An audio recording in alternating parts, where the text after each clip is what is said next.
السلام علیکم ورحمۃ اللہ وبرکاتہ۔ طائف کے باغ کی زیارت کے لیے نئی جگہ بنا دی گئی ہے۔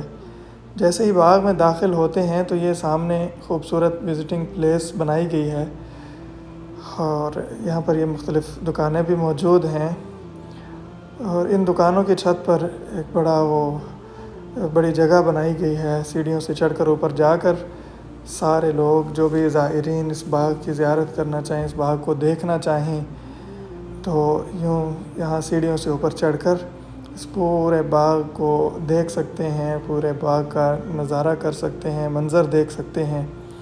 یہ انہی دکانوں کی چھت پر یہ بنائی گئی ہے، اور حفاظتی گرل بھی دونوں جانب لگا دی گئی ہے۔ یہ وہی باغ ہے جو عتبہ بن ربیعہ کا تھا، جو نبی کریم صلی اللہ علیہ وآلہ وسلم کا رشتہ دار تھا، لیکن جانی دشمن بھی تھا۔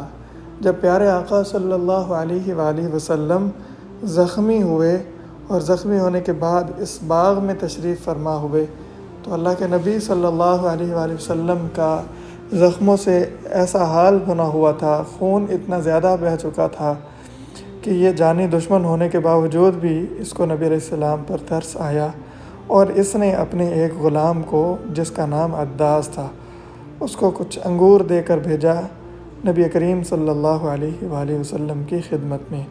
یہ سامنے مسجد عداس نظر آ رہی ہے، تو اس جگہ پر عداس نے وہ انگور پیش کیے، نبی کریم صلی اللہ علیہ وآلہ وسلم نے انگور تناول فرمائے، اور پھر عداس کے ساتھ مکالمہ ہوا۔